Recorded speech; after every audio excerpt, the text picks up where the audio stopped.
But before Caitlin Clark's season-ending injury, WNBA tickets were averaging $89. The moment she went down, price crashed nearly 30%, plummeting to $62 a season. That's kind of crazy. And there's a lot of reasons for this, but obviously the biggest reason. The WNBA is facing nothing short of a ratings and financial disaster. Commissioner Kathy Engelbert now watches the league's fleeting rise collapse into a nightmare, unraveling with the speed and inevitability of a balloon rapidly losing air. The WNBA and the Indiana Fever did not want people to know that Caitlin Clark was going to be out for the season. I can tell you, from the very day that they decided to let that go public, everything has dropped off a cliff.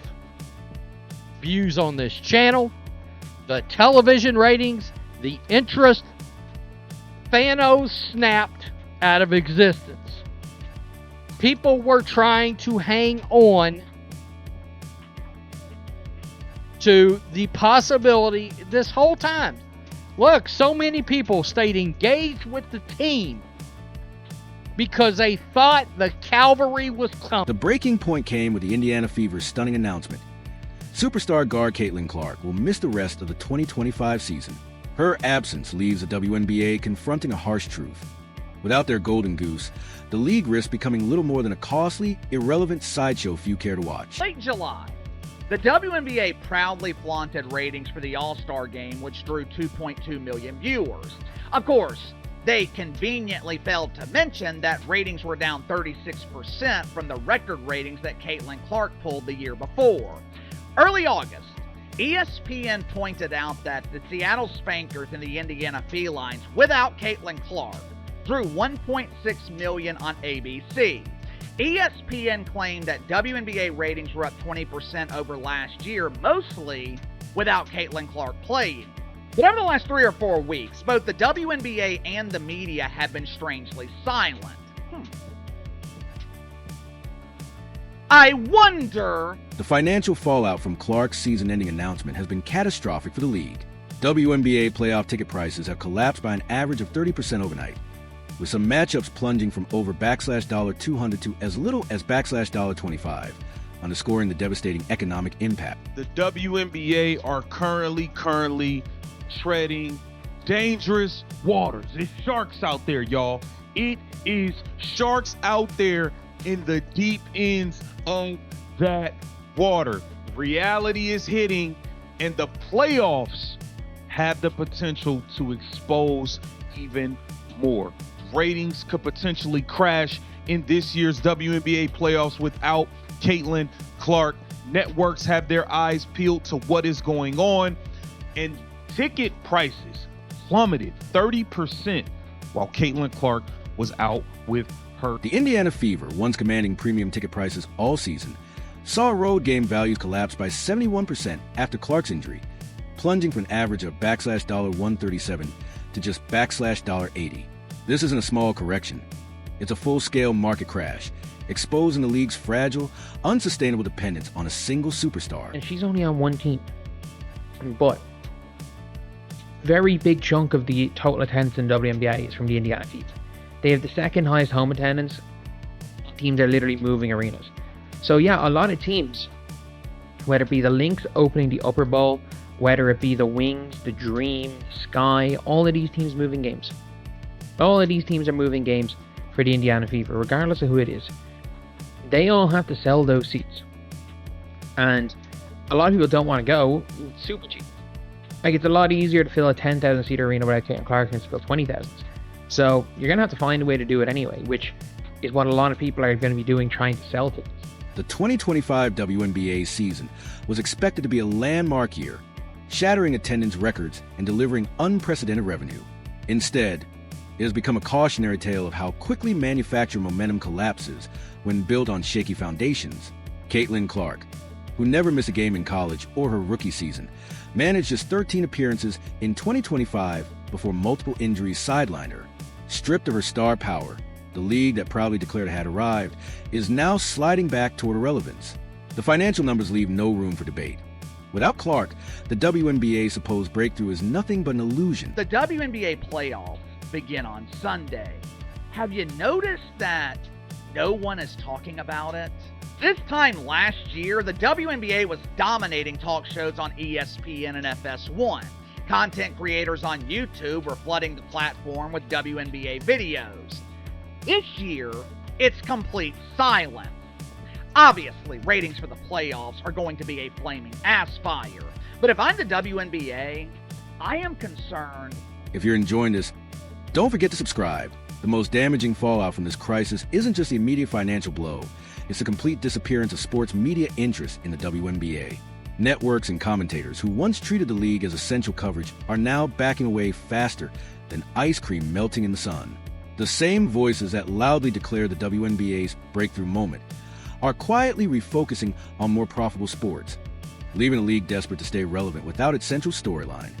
Sports media outlets that heavily feature the WNBA during Clark's meteoric rise are already scaling back, with some networks reportedly pulling WNBA coverage entirely from primetime slots. The reality is harsh. Media follows ratings and engagement, not sentiment. And without Clark creating viral highlights and headline-grabbing moments, the WNBA has lost its most valuable hook for mainstream audiences. Even ESPN, which invested heavily in Clark-driven content, now faces the undeniable truth. Their programming strategy and the league's exposure were dangerously dependent on one superstar, and without her, the foundation has crumbled. We talked about Jason Whitlock disowning the WNBA.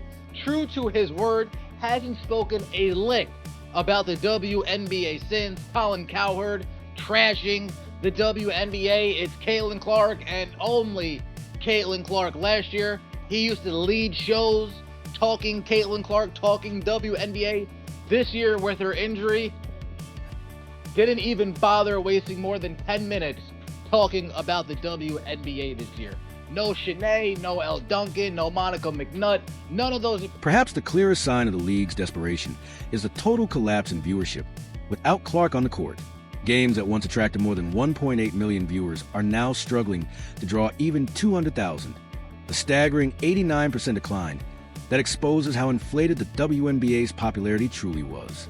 Even so-called marquee rivalries, like Chicago Sky versus Indiana Fever, which previously delivered blockbuster ratings fueled by Clark and Angel Reese, are now pulling audiences so small that networks hesitate to release the numbers, fearing the embarrassment of revealing just how far interest has fallen. Ratings for nationally televised games have mysteriously disappeared.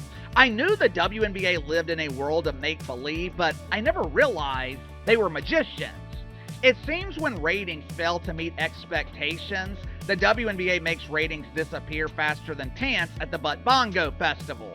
Sports Media Watch, which is the go-to source for sports ratings, Sports Media Watch, they have not updated WNBA ratings since August. The collapse in ticket prices extends far beyond Indiana Fever games, spreading across the entire WNBA playoff landscape.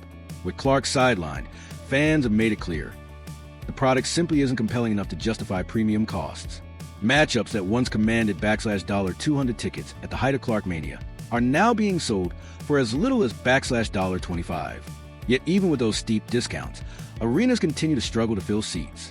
This isn't just a temporary dip. It's a fundamental shift in market demand that threatens the very foundation of the league's business model going forward. What makes the situation most infuriating is how preventable it all was. Clark's season-ending injury didn't occur in isolation. It was a direct result of a league that failed to safeguard its most valuable asset. A culture of unchecked physicality was allowed to thrive around her, and Clark paid the price. From quad issues and made of multiple groin injuries over the summer, her body broke down under relentless targeting that officials not only tolerated, but at times seemed to encourage, instead of protecting their golden ticket. The WNBA passively oversaw the systematic destruction of its own financial future. You know, them Caitlin Clark tickets was hard to get your hands on.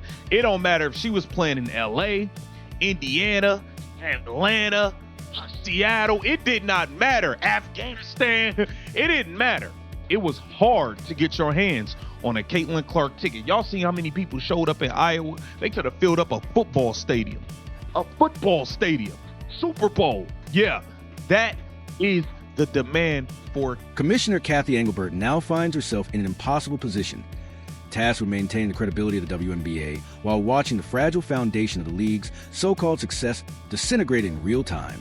Just months ago, she was confidently discussing expansion markets, ambitious revenue projections, and a future where the league had finally arrived. Today, she must confront a far harsher truth. The WNBA's entire growth strategy was built almost exclusively on one player, and that player, Caitlin Clark, is now sidelined Engelbert's worst nightmare. A league sliding back to the irrelevance of its pre-2024 existence is playing out exactly as critics long predicted.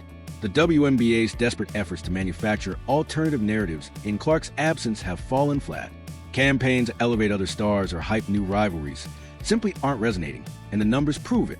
Viewership is collapsing, engagement is vanishing, and fans are making it clear. Without Clark, the WNBA product simply doesn't hold their attention. This isn't a minor setback or a temporary adjustment. It's a fundamental rejection of the league when stripped of its only true draw. The financial consequences extend far beyond declining ticket sales and plummeting TV ratings. Merchandise sales, which soared by more than 500% during Clark's rookie season, are now in freefall, with retailers struggling to unload unsold WNBA products. Corporate sponsors, who invested heavily in the league on the back of unprecedented Clark-fueled growth metrics, are already reevaluating their commitments. Many now recognize that their investment wasn't in the WNBA as a whole, but in the fleeting star power of a single player, a dangerous foundation for any business to rest upon. A Nike commercial other than a Gatorade commercial. How many commercials have you seen of companies putting WNBA players as the face of their commercial? I can't think of one. The only commercial that comes to mind is the Paige Becker's Coach commercial, and they don't even put that on television. That seems to be strictly a League Pass commercial that they show us while we're watching WNBA on League Pass. Other than that, has there been any State Farm commercials not featuring Caitlin Clark that you've seen throughout this? The most damaging revelation of this crisis is how quickly the sports world has moved on without Caitlin Clark driving daily headlines. Social media engagement has collapsed, sports talk shows have slashed WNBA coverage, and the casual fans once captivated by Clark's star power have already shifted their attention elsewhere. This isn't just a temporary dip. It's a full reversal of the fragile momentum the league built over the last 2 years. What's being exposed is the WNBA's fundamental business flaw.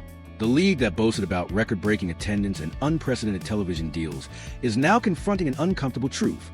Its entire growth story was built on the singular appeal of one player, not genuine or sustainable interest in women's basketball. Without Clark, the facade has crumbled, attendance is slipping, viewership has returned to dismal historic levels, and even heavily discounted playoff tickets struggle to sell. The supposed breakthrough moment has proven to be little more than an illusion tied entirely to one superstar. Oh, sports media is upset at the WNBA for what they've been doing to Caitlin Clark. You hear me? Depriving everybody from enjoying the game of basketball. You hear me? She put women's basketball back on the map. Yes, the WNBA has been irrelevant. And I'm glad everybody is speaking up. Colin Cowherd, Jason Whitlock, Stephen A. Smith, Skip Bayless. Yeah, everybody upset. Bro, like, these women, they so petty, bro, and they don't even care, dog. They don't mind hurting themselves just to hurt you, bro. That's crazy. By watching The playoff implications may be the most devastating element of this crisis. The WNBA postseason, meant to serve as the league's ultimate showcase, is now unfolding without its biggest attraction.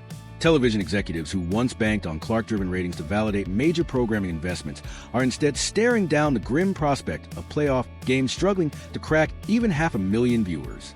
This decline sets off a cascade. Reduced viewership means shrinking advertising revenue, which in turn jeopardizes the league's ability to sustain the salary structures and operating costs players have been demanding. What makes this collapse most striking is how thoroughly it validates the argument skeptics have been making all along.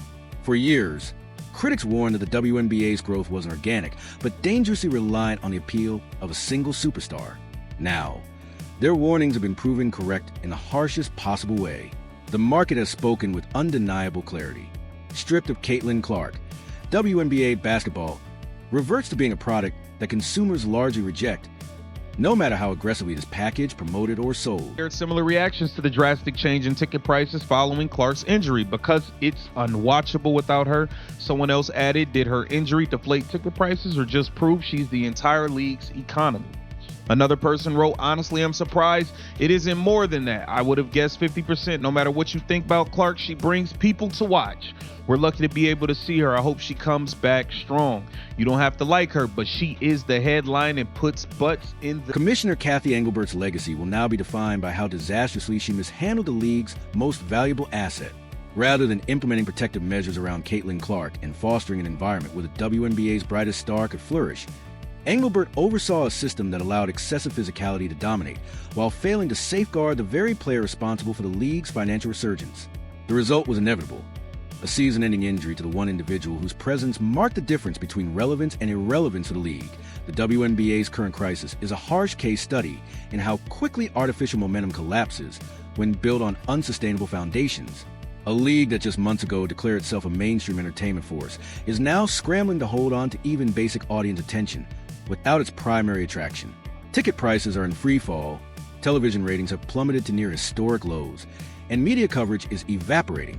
All of it stems from one preventable mistake: failing to protect a single asset that made their fleeting success possible. Never understand why anyone in the WNBA picks on Caitlin Clark. I mean, I think we're kind of over that phase. I think people just know she is that person for the league, but she is literally the reason they're flying planes, charter planes to games.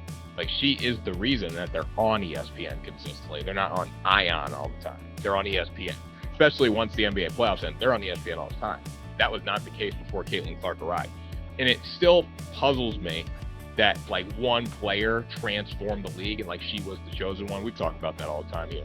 But bottom line is, she legitimately... The harsh mathematical reality facing the WNBA is undeniable. Without Caitlin Clark, the league is collapsing back into its pre-2024 relevance at a pace even its harshest critics didn't foresee. Ticket prices have cratered, television ratings have all but vanished, and media interest has cooled so sharply that some networks are openly questioning whether continued investment in WNBA programming is even worth it. A league that once believed it had finally arrived is now learning a brutal truth. Sustainable success cannot be built on the shoulders of one transcendent individual. Without Clark, the WNBA has reverted to its natural state, fighting for attention in a crowded sports landscape that has already moved on to more compelling, more profitable alternatives. The message could not be clearer. The WNBA without Caitlin Clark is exactly what was before her arrival: a niche product ignored by most sports fans. The ratings don't lie. Attendance doesn't lie. Ticket prices don't lie. Clark wasn't just the league's brightest star. She was the WNBA's entire business model. Her absence has exposed how hollow its supposed growth truly was. And until she returns, the descent back into obscurity will only accelerate.